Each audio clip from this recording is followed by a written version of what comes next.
Was not content to leave it at that. He turns around and asks the crowd, "Who touched my clothes?" The disciples then begin to question Jesus. They tell him he's asking a ridiculous question. It's impossible to find out who touched your clothes. There's been a huge crowd around you since you got off the boat. And I can certainly sympathize with the disciples. It's if they're telling Jesus, "Hurry up. Did you forget about Jairus?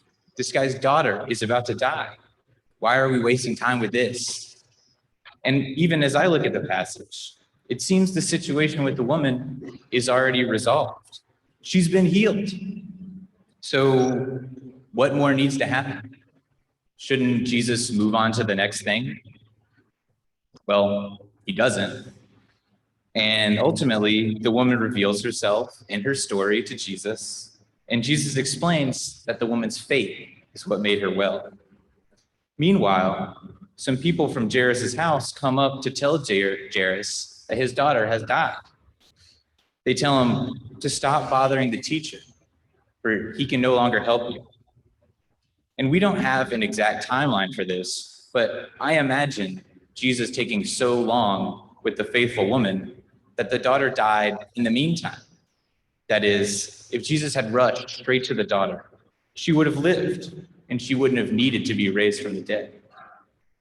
I'm thinking a lot about why Jesus took so long with this woman. He must have had good reason for trying to find out who this woman was, for taking the time to find out her motivations and exactly what had happened when he healed her. And one idea is that Jesus is expanding our notion of healing. The woman's hemorrhage, her physical ailment, was healed immediately. But we are much more than physical beings. We are spiritual, mental, and emotional beings as well. It's worth noting here that this woman's ailment would have caused her to be a social outcast. And after so long, she was likely in emotional and spiritual turmoil, as well as her obvious physical ailment. Of course, Jesus would have been well aware of this context, which could be the reason why he took the extra time with this woman, to praise her for her actions, for her bravery, and for her faith. Even though this woman would have been of a low social caste, even though Jesus' dealings with this woman would have constituted him ritually impure, he still made sure to attend to every part of this woman's being, not just her physical illness. Additionally, I think that Jesus, in his actions, is trying to teach us something about presence. Jesus is fully present to every situation that he encounters. The Gospels are not a narrative of Jesus running from crisis to crisis, going as fast as he can, healing people without taking the time to explain himself. Instead, we see Jesus taking each situation as it comes, encountering everything with his full self.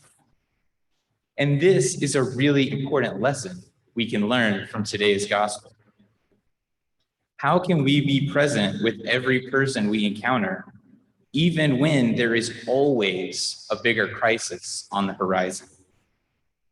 It can feel natural to rush through life, forgetting to take the time to smell the roses, to meet new people, to check on old friends.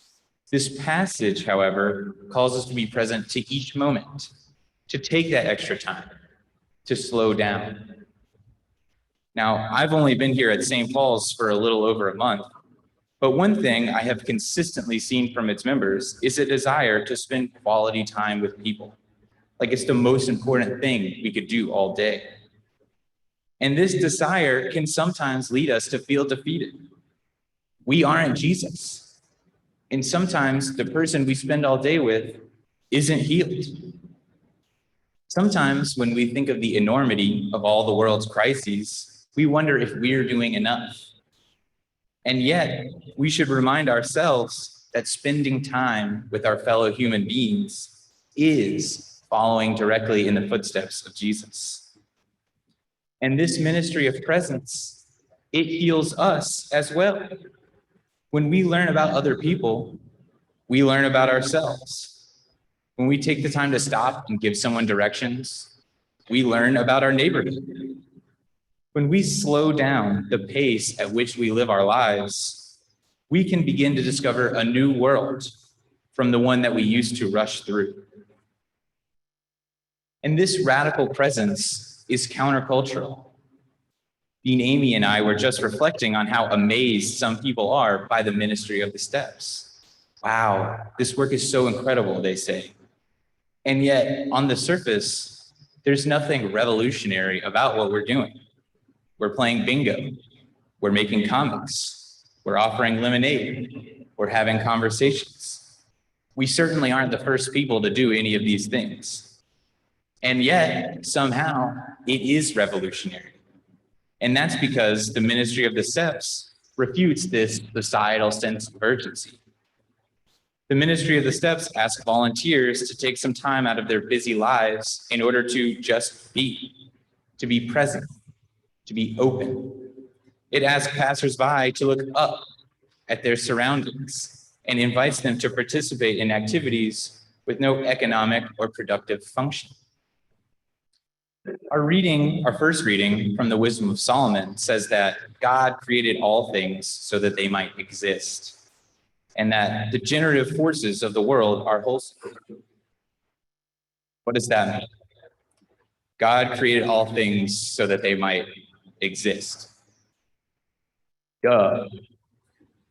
Yet, there's something profound here. God didn't create all things so that they could hustle, so that they could make money, so that they could compete for status. He created all things so that they could exist. In our mere existence, we embody the wholeness with which the world was created. Jesus, in his actions, embodies this wisdom. He's in no rush to distract himself or to leave this earthly life, but instead sees beauty in the world and its people and takes action to restore things to the wholeness with which they were created. He doesn't tell the faithful woman that she will be healed in the afterlife because of her faith, but instead he heals her earthly body, restoring it to wholeness. I deeply believe that our faith calls us into the world, not out of it. That means taking time with people around us, no matter who they are or what they're suffering from, just like Jesus did. It means looking for the wholeness of creation in the things we see and the people we meet. And it means being present and patient here on earth to whatever and whoever comes our way, following in the footsteps of Jesus. And when we take the time to do this, we will heal and we will be healed. Amen.